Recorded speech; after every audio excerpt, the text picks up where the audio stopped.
Hello, this is worksheet 23. Worksheet 23 is based on the Pythagoras theorem and its converse. I've already made a video on Pythagoras theorem. I hope you'll go and watch it first before starting with this worksheet. तो आप एक बार पहले जाकर वो video देख लें और उसके बाद we'll start with this worksheet. Now let me explain the first example to you. The first example is the sides of a triangle are given below. Determine which of them are right triangles. अब हमें पता है कि किसी भी right triangle में we can apply Pythagoras theorem. Pythagoras theorem क्या state करती है? That the square on the hypotenuse is equal to the sum of squares on the other two sides. है ना? तो अब आपको पता है hypotenuse is the longest side of a right angle triangle. अब ये जो तीनों साइड्स हमें दी हुई हैं इसमें सबसे बड़ी साइड कौन सी है? 25 सेंटीमीटर, है ना. सो दैट मीन्स अगर ये तीनों एक राइट ट्राइंगल की साइड्स हैं तो this should be the hypotenuse, क्योंकि हाइपोटेन्यूज राइट एंगल ट्राइंगल की सबसे बड़ी वाली साइड होती है ना. तो हाइपोटेन्यूज का square is equal to P square plus B square. अब सबसे बड़ी साइड क्योंकि 25 है, दैट मीन्स 25 का स्क्वायर हमें ये चेक करना है कि क्या 25 का स्क्वायर 7 का स्क्वायर प्लस 24 का स्क्वायर के इक्वल है या नहीं. तो हम क्या करेंगे? Will first prove the left hand side. Will first find out the left hand side. Left hand side है 25 square which is equal to, आपको पता है 25 का स्क्वायर क्या होता है? 625. And what will be your right hand side? Right hand side is p square plus b square. That is the sum of the square of other two sides, the remaining two sides. Remaining two sides कौन सी है आपकी? 7 square plus 24 square. अब 7 का square हम करते हैं तो वो है 49 और 24 का स्क्वायर है 576. जब हम इन दोनों को ऐड करते हैं तो वी गेट 625. तो हमने देखा कि left hand side right hand side के इक्वल है, क्योंकि left hand side right hand side के इक्वल है. Hence these are the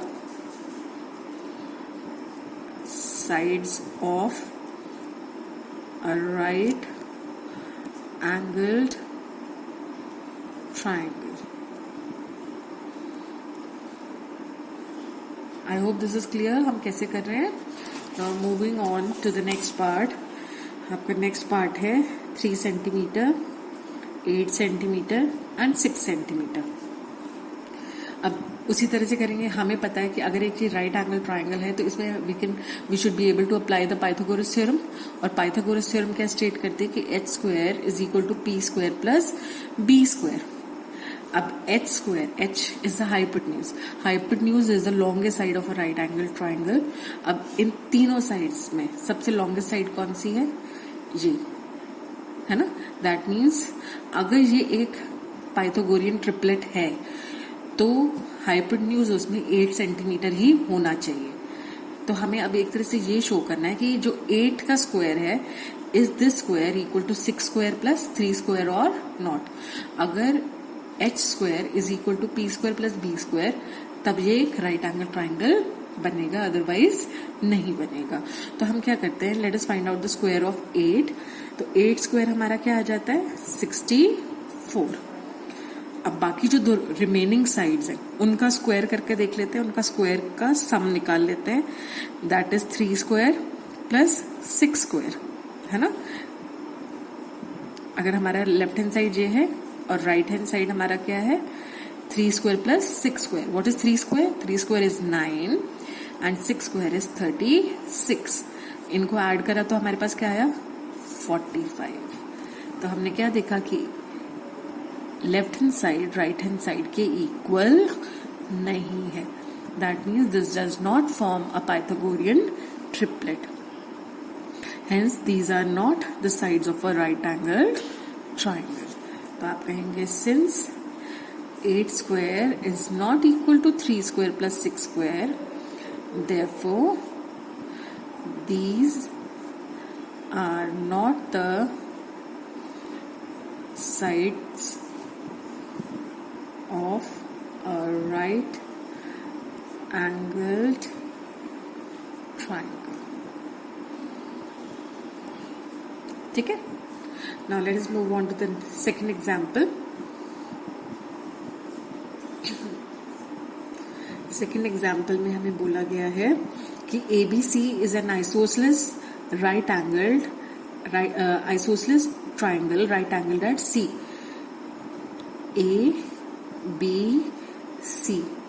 ABC is an isosceles triangle right angled at C. Right angled at C मतलब C पे 90 degree का angle बन रहा है. अब since it is an isosceles triangle, अब आपको पता है हाइपोटेन्यूज जो है that is the longest side of a right angle triangle, है ना. और हाइपोटेन्यूज को हम कैसे पता लगाते हैं? वो साइड जो 90 डिग्री के ऑपोजिट होती है दैट इज द हाइपोटेन्यूज. ठीक है. तो hypotenuse is the longest side. तो इसका मतलब जो बाकी दो रिमेनिंग साइड्स हैं those two side should be equal.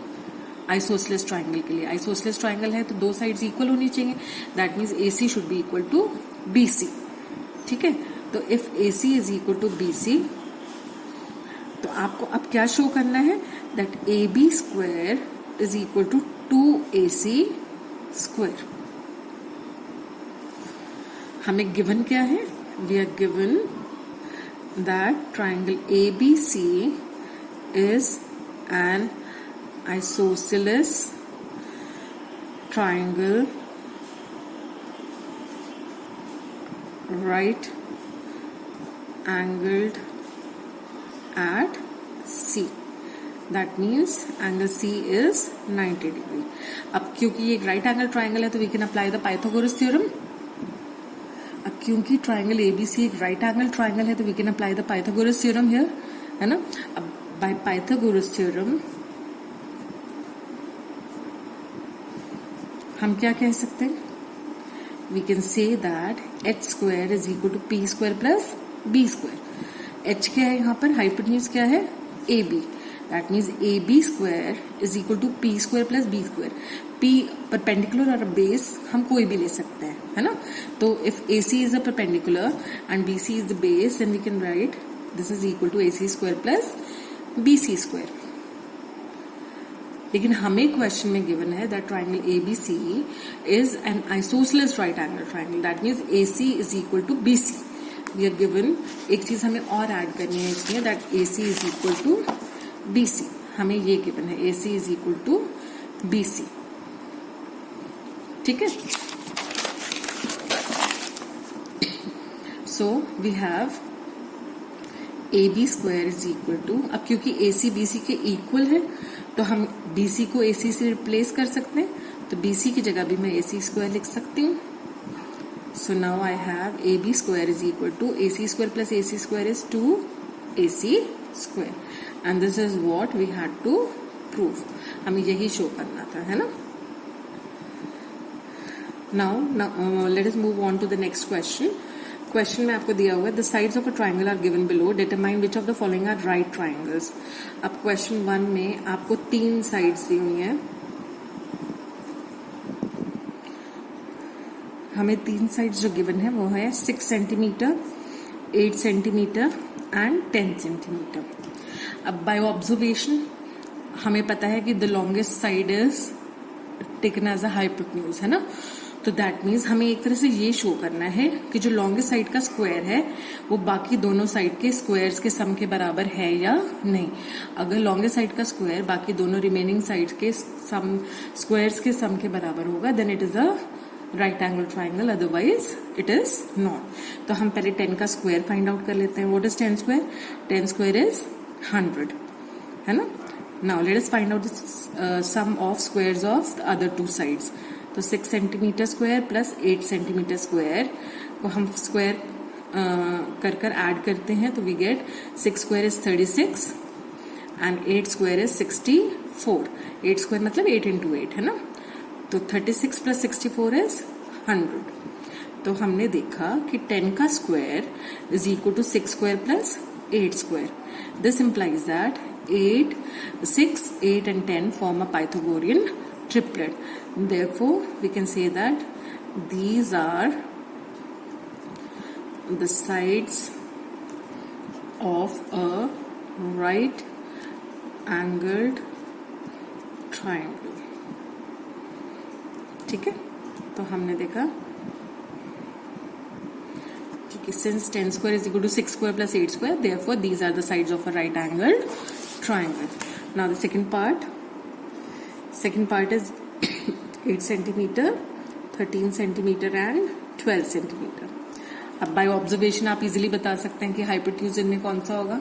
Yes, the hypotenuse will be 13 centimetre. So let us find out the square of 13. 13 square क्या हो जाएगा? 169. Now let us find out the sum of squares of the remaining two sides. Remaining two sides का अगर हम squares का sum find out करते हैं तो that will B 8 square is 64 and 12 square is 144, है ना.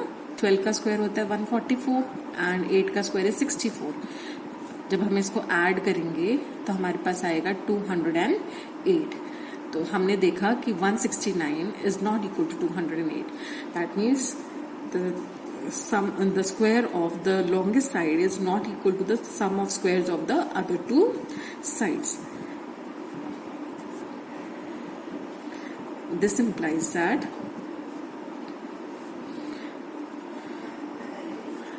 8 centimeter, 13 centimeter and 12 centimeter are not the sides of a right angled triangle, or we can say that they do not form a Pythagorean triplet. Now the second question,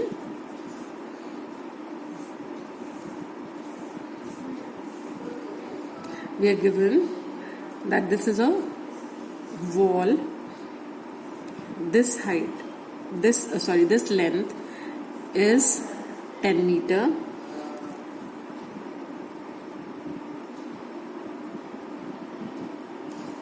and this is 5 meter.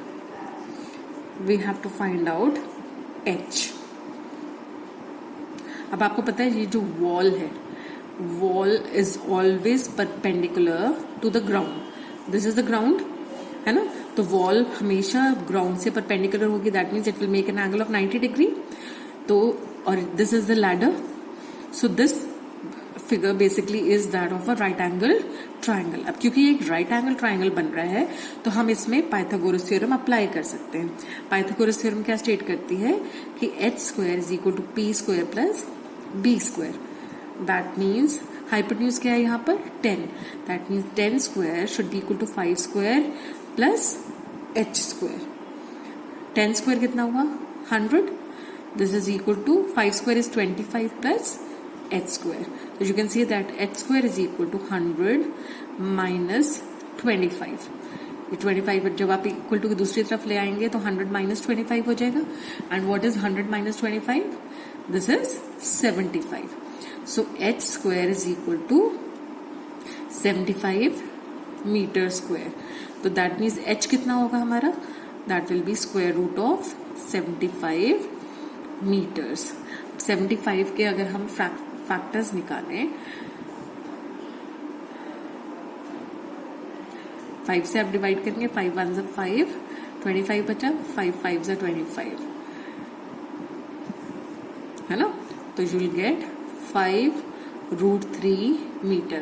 क्योंकि 5 का pair बन रहा है तो we can take this out of the square root sign, तो 5 बाहर आ जाएगा and you just have 5√3 metres. तो h जो है आपका दैट विल बी 5√3 मीटर. ठीक है. Now let us move on to the third question. Third question, you are given that find the distance between light on the top of lighthouse and the ship. Now let this be the lighthouse. ये आपको एक lighthouse दिया हुआ है and this is a ship. तो obviously this is the sea. तो आपको पता है कि lighthouse will stand perpendicular on the sea, है ना. So that means we can take this as a right angle triangle. क्योंकि लाइट हाउस की जो हाइट है that will be perpendicular to the base of the to the water level, है ना. This will be perpendicular to the sea. अब आपको पता है कि ये जो एंगल है, ये जो डिस्टेंस है, this distance is the hypotenuse. हमें क्या दिया हुआ है? We are given that the height of the lighthouse is 25 meters. The distance of the lighthouse from the ship is 180 meters, and we have to find out the distance between the light on top of the lighthouse and the ship. That means we have to find out the hypotenuse. तो हमें पता है क्योंकि ये एक right angle triangle बन रहा है, that means h square is equal to p square plus b square. That means if we call this x, तो x square is equal to 25 square plus 180 square. So x square is equal to 25 square is 625 plus, now 180 square is 180 into 180, that comes out to be 32,400. So you have x square is equal to 625 plus 32400, which comes out to be, इन दोनों को आप जोड़ेंगे तो आपके पास आएगा 33025 metre square. So x is equal to square root of 33025 meters. So the distance of the ship from the top of the lighthouse is square root of 33025 meters. Now moving on to the fourth question. The fourth question is, a balloon's thread is 13 meter long and reaches a window 12 meter above the ground. Find the distance of the nail to which the balloon is tied from the base of the wall. एक balloon है, वो thread से tie किया हुआ है. अब आपको obviously पता है, if suppose this is a nail और इससे आपने अगर एक बलून जो थ्रेड्स के साथ बंधा हुआ है यहाँ पर टाई करा है, और बलून की हाइट कितनी है? How much is the height? 13 metres. कितना ऊंचा उड़ रहा है वो balloon? 13 metres. It reaches a window, वो एक विंडो तक पहुंच रहा है जिसकी हाइट ग्राउंड से 12 मीटर्स है. That means if this height is 13 meters, this distance of the balloon or the window जहां तक ये बलून पहुंच रहा है, उसका distance from the ground is 12 meters. And we have to find out the distance of this nail from the base of the wall. I hope this is clear. आपको समझ आ रहा है क्वेश्चन क्या है? कि एक बलून ऑब्वियसली जब उड़ रहा होगा तो वो स्लैंट में होगा, वो एकदम सीधा नहीं होगा, है ना. तो जो बलून एक थ्रेड के साथ बंधा हुआ है, उसको एक नेल के साथ जमीन पर कहीं टाई किया गया है. और ये जो बलून है, ये इसकी हाइट एक खिड़की की हाइट के बराबर है, जो जमीन से 12 मीटर ऊंची है. अब हमें इस नेल की इस बेस ऑफ द वॉल से दूरी पता लगानी है. Let the distance of this nail from the base of the wall be x. अब क्योंकि वॉल इस बेस से परपेंडिकुलर होगी, that means this will make an angle of 90 degree. तो यहाँ पर हम एक पाइथागोरस थ्योरम अप्लाई कर सकते हैं. Now according to Pythagoras theorem 13 square should be equal to x square plus 12 square. Now 13 square is 169. This is equal to x square plus 144. I hope this is clear कि हमने ये कैसे बनाया है ना. The wall is perpendicular to the base. Therefore, this is forming a right angled triangle. अब क्योंकि ये एक right angled triangle है, इसलिए हम पाइथागोरस थ्योरम अप्लाई कर रहे हैं. अब पाइथागोरस थ्योरम के according the square of the hypotenuse is equal to the sum of squares of the other two sides. So 13 square is 169 is equal to x square plus 12 square is 144. So 169, 144 जब equal to के दूसरी तरफ आ जाएगा तो minus 144 is equal to x square. ये subtract करने पे we get 25 is equal to x square. That means x is equal to plus minus square root of 25, which is equal to plus minus 5. 25 का square root क्या होता है? 5, है ना. अब आपको पता है कि distance can never be negative. तो ये जो दूरी है ये नेगेटिव नहीं हो सकती, इसके लिए हम नेगेटिव वैल्यू को डिस्कार्ड कर देंगे. So we just have x is equal to 5 metre. Negative value हम नहीं लेंगे क्योंकि distance can never be negative. So with this we come to an end of this worksheet. तो थ्योरम्स के लिए आई अगेन सजेस्ट कि जो मैंने वीडियोस बनाए हैं वो जाकर पहले देख ली. I hope this is clear. Thank you.